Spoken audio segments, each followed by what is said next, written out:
You know, in very nearly every major facility operation, industrial facility operation, be that oil refining, chemical processing, pulp mills, doesn't really matter.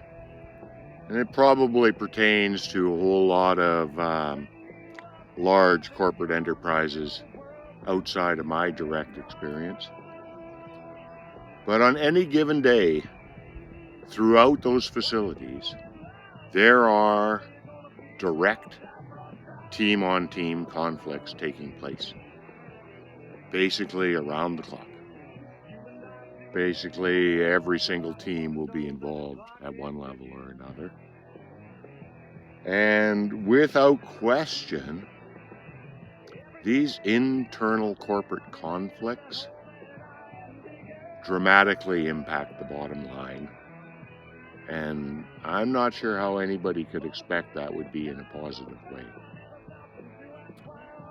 So that's all well and good.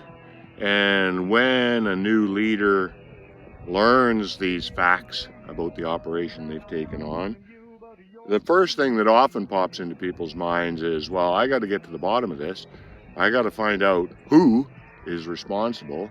I got to find out what I can blame.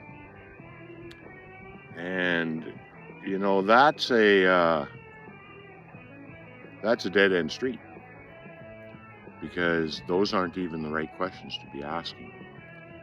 You know, we don't want to practice scorched earth warfare as corporate leaders, right? Our plan is not going to be to burn everything to the ground and start over again. That's not going to be the plan.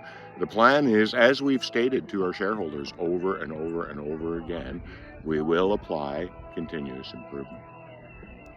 So what are we going to do then? Then we're going to take a step back and look at this conflict holistically, right? And if possible, we're going to try to learn enough by looking at our individual conflicts to come to some holistic conclusions about things we can do, because we don't want to be spending the entire rest of our leadership career dealing with these, hotspots called. So when we step back and take a holistic view, which after all is kind of the point of senior leadership, don't you think? So we step back behind the system's lens and we look at the problem again. And we're not looking for who and what. We're looking at how can we make this better. And maybe we're looking at a situation where Team A is insisting that Team B is just being obstinate and deliberately not delivering their work the way it needs to be delivered. And Team B, as it turns out, has a somewhat different point of view. Their point of view is Team A is not the boss of them, and they don't get to dictate how the work gets delivered. There's a Team C involved in this example too, and they're looking at both the other two and decide they're involved in some kind of empire building conflict, and they ignore them both.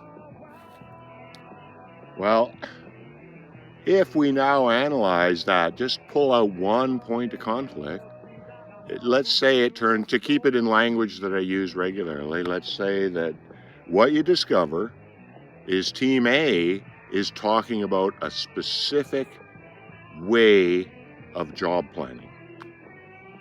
And Team B is talking about that's not what's in their directive from their vice president.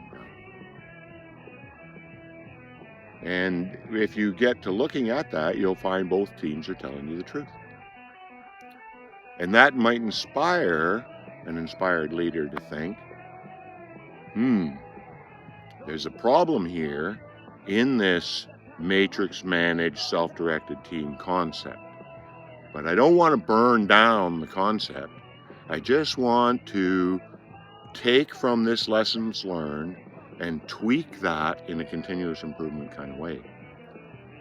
And if I go back to the example, if planning is something that comes up over and over again across my teams, or even if it's just across 2 or 3 teams, then planning can't really be a part of the autonomous self-direction package that we have granted the individual teams. Because if we do that, we already can forecast in advance that we're going to create a conflict. So what would be a holistic, through the systems lens solution to a problem like that?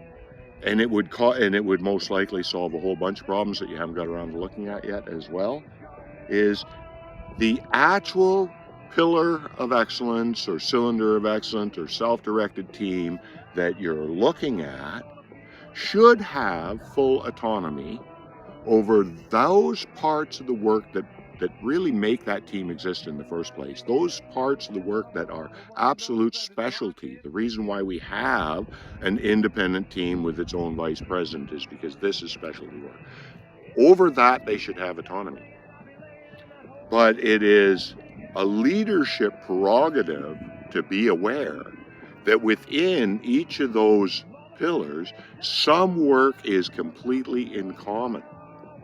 That work cannot be allowed to fall into that absolute autonomy spectrum, or we end up with what we're looking at, what we started this conversation on.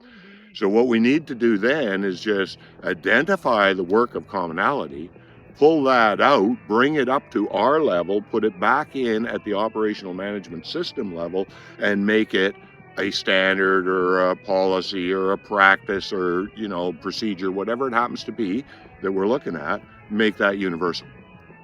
So that all the teams that's outside of all the teams' self-directed scope. That's how, for instance, planning will be done. This is the difference between looking at a problem, knowing it exists, and approaching it looking for a culprit, and looking at a problem, knowing it exists, and considering, how can I fix that? We can fix these things. It doesn't need to be burned to the ground, and it doesn't mean that the practice of matrix management, for instance, that's the example we're talking about, is completely flawed and needs to be thrown out. It's, a couple decades down the road. Responsible continuous improvement means take a look at everything that's going on honestly and, make some improvements to the things that aren't going in the way that meets the bigger picture of corporate business case, let's say. We can fix this. Have a nice day.